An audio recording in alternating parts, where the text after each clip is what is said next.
అవసరం ఉంది. 198 అన్నా క్యాంటీన్లు పెట్టాం.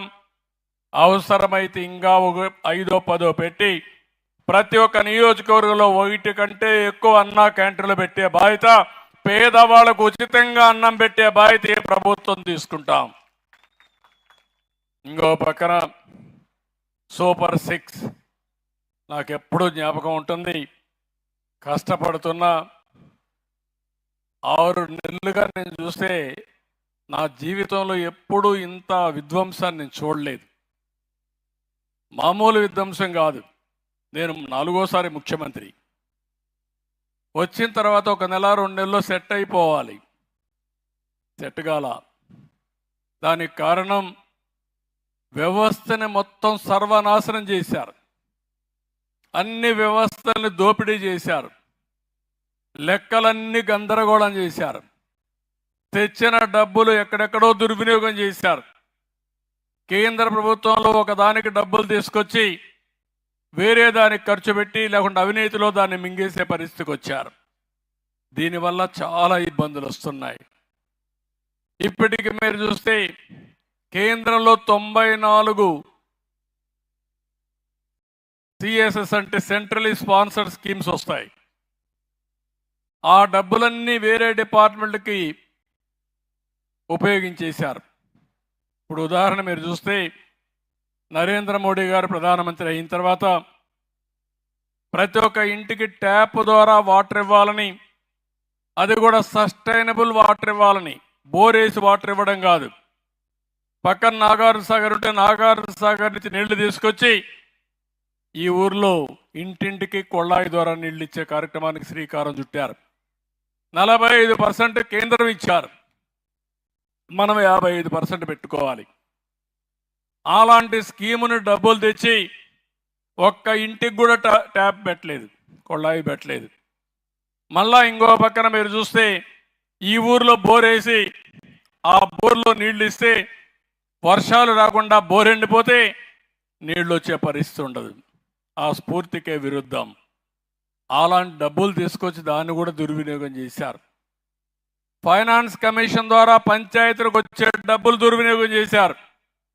నేను అన్నీ కరెక్ట్ చేసి ఇప్పటికి 75 స్కీముల్ని సెట్ రైట్ చేశాను. అందుకని ఈరోజు కొంతవరకు పరిపాలనలో మీరు చూస్తే ముందుకు పోయే పరిస్థితికి వచ్చాం. నేను ఒకటే చెప్తున్నా, నేను కష్టపడతా, శ్రమ చేస్తా, తెలివితేటలు ఉపయోగిస్తా, సంపద సృష్టిస్తా. ఆ సంపద ఈ పేదవాళ్ళకే అందుబాటులోకి తెస్తానని మరొక్కసారి మీ అందరికీ హామీ ఇస్తున్నా. అయితే సంపదను సృష్టిస్తానే ఉండాలి. మీరు కొంతమంది అంటారు వచ్చిన డబ్బులు నాకు ఇచ్చకూడదు అంటారు. ఇచ్చేస్తాను. ఇచ్చేసిన తర్వాత రేపు మళ్ళా డబ్బులే రాదు. ఈరోజు ఒక రోడ్డు వేయకపోతే రవాణా సౌకర్యాలు ఉండవు. మీరు చూశారు 5 ఏళ్లలో ఎక్కడన్నా రోడ్డు కనపడిందా మీకు అని అడుగుతున్న అన్ని గోతులే. ఇప్పుడు నేను వస్తానే పార్ట్ హోల్స్ ఫ్రీ రోడ్లు, గోతులన్నీ పూడ్చే కార్యక్రమానికి శ్రీకారం చుట్టా. ఇప్పటికే మీరు చూస్తే దగ్గర దగ్గర 850 కోట్ల రూపాయలు శాంక్షన్ చేసి పరిగెత్తిస్తున్నాం. సంక్రాంతికి టార్గెట్ పెట్టాను. 1 నెల 2 అటు ఇటు పూర్తిగా మళ్ళీ గుంతలు లేని రోడ్లు ఏర్పాటు చేసే బాధ్యత మాదని మీకు అందరికీ మరొకసారి హామీ ఇస్తున్నా. అదే కాకుండా ఇంకొక పక్కన మీరు చూస్తే మేము వస్తానే చెత్త పన్ను తీసేసాం.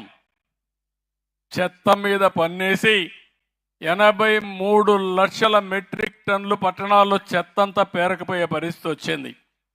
అవంతా కూడా తీస్తున్నాం. మత్స్యకారులు ఉపాధి దెబ్బతీసే 217 జీవో రద్దు చేశాం. స్వర్ణకారుల కార్పొరేషన్ ఏర్పాటు చేశాం. గీత కార్మికులకు నేను చెప్పిన దాని ప్రకారం 10% మద్యం షాపుల్లో వాళ్ళకి కేటాయించాం. అర్చకుల జీతాలు 15,000 పెంచాం 10,000 నుంచి. దేవాలయాల్లో నాయీ బ్రాహ్మణుల వేతనాలు 15,000 నుంచి 25,000 పెంచాం. చిన్న చిన్న దేవాలయాల్లో దీపారాధన కూడా బాధలుంటే దీప నైవేద్యం కోసం 10,000 రూపాయలు ఇచ్చే కార్యక్రమానికి శ్రీకారం చుట్టాం. వేద విద్యార్థులకు 3,000 రూపాయలు నిరుద్యోగ భృతి ఇస్తున్నాం. చేనేత కార్మికులకు జీఎస్టీ ఎత్తేసాం. గృహ నిర్మాణానికి అదనంగా 50,000 రూపాయలు ఆర్థిక సహాయం చేశాం. గత పాలకులు మీరు చూస్తే కడాన మీరు ధాన్యం పండిస్తే ఆ ధాన్యాన్ని కొనుగోలు చేసి 6 నెలలు సంవత్సరం ఇచ్చేవాళ్ళు కాదు. 1,674 కోట్ల రూపాయలు అప్పు పెట్టి వెళ్ళిపోయారు. ఆ అప్పు కట్టి ఈరోజు 48 గంటల్లో మీకు డబ్బులు మీ అకౌంట్లో వేసే బాధ్యత నేను తీసుకున్నా. అవసరమైతే రైస్ మిల్లు వేసిన వెంటనే మీరు ఇంటికి పోకుండా నేరుగా బ్యాంకుకు పోయి మీరు డబ్బులు తీసుకునే విధంగా ఏర్పాటు చేస్తున్నాను. అంటే నేను ఒకటే ఆలోచిస్తున్నాను, టెక్నాలజీ ఉపయోగించుకుందాం, మీ ఇల్లు కూడా చైతన్యం తీసుకొస్తాం. ఎక్కడికక్కడ సమర్థవంతమైన పాలన ద్వారా మీరు ఎవ్వరు కూడా ఇబ్బంది పడకుండా సుపరిపాలనతో ఇలాంటి కార్యక్రమాలు చేయాలని చెప్పి ఆలోచిస్తున్నాం. ఇప్పుడే కృష్ణదేవరాయలు గారు చెప్పినట్టు మళ్ళీ డ్రిప్ ఇరిగేషన్ కానీ, ఇంకో పక్కన మైక్రో ఇరిగేషన్ కానీ, ఇంకో పక్క ఆధునికమైన పనిముట్లు ట్రాక్టర్స్ కానీ ఇవన్నీ ఏవైతే ఉన్నాయో అవన్నీ కూడా ఇంట్రడ్యూస్ చేస్తాం. మోడర్నైజేషన్ అగ్రికల్చర్లో తీసుకొస్తాం. కడాన డ్రోన్స్ ద్వారా వ్యవసాయానికి కూడా శ్రీకారం చుడుతున్నాం. మీరు రాబోయే రోజుల్లో ఎక్కువ రైతులు కష్టపడాల్సిన పని లేదు, తెలివిగా కష్టపడాలి. హార్డ్ వర్క్ కాదు కావాల్సింది, స్మార్ట్ వర్క్ చేయాలి. ఇంతవరకు మీ పొలంలో తెగులుందంటే మీరు మామూలుగా చూసి లేకుంటే మీ మందుల షాప్ కూడా చెప్తే చేసేవాళ్ళు. అట్లా కాకుండా మీ ఫోన్లోనే మీ పొలంలో తెగులుందా లేదో చూసి తెగులుగానే ఉందని మీకు అనుమానం వస్తే డ్రోన్ రమ్మంటే ఎక్కడ తెగులుందో అక్కడే మందు కొట్టే ఏర్పాట్లు చేసే విధంగా ఈ ప్రభుత్వం శ్రీకారం చుడుతున్నాం. నేను ఒకటే ఆలోచిస్తున్నాను, వ్యవసాయంలో ఖర్చు తగ్గాలి, ఆదాయం పెరగాలి. ఈ రాష్ట్రంలో మీరు చూస్తే అందరికంటే ఎక్కువ అప్పుల్లో ఉండేది రాష్ట్ర రైతాంగం. దేశంలోనే రైతులు ఎక్కువ అప్పుల్లో ఉన్నారు. దాన్ని కూడా తగ్గించాల్సిన అవసరం ఉంది. దానికి కూడా ఒక ప్రత్యేకమైన కార్యక్రమం చేస్తామని చెప్పి కూడా నేను మీకు తెలియజేస్తున్నా. అమరావతిని మీరు చూశారు, మొత్తం ఇష్టానుసారంగా చేస్తే 15,000 కోట్ల రూపాయలు గవర్నమెంట్ ఆఫ్ ఇండియా ఇచ్చారు. ఇంకో పక్కన బయట నుంచి తీసుకొచ్చాం. మళ్ళీ మనందరి రాజధాని ఒకే రాజధాని, అదే అమరావతిని పట్టాలెక్కించిన ఘనత ఎన్డీఏ ప్రభుత్వాన్ని. 3 రాజధానులు అన్నారు, 3 ముక్కలాటాడారు. 5 సంవత్సరాలు సమయాన్ని నాశనం చేశారు. కడాన రాజధాని లేకుండా రాష్ట్రాన్ని అనాథ చేసే పరిస్థితికి వచ్చారు.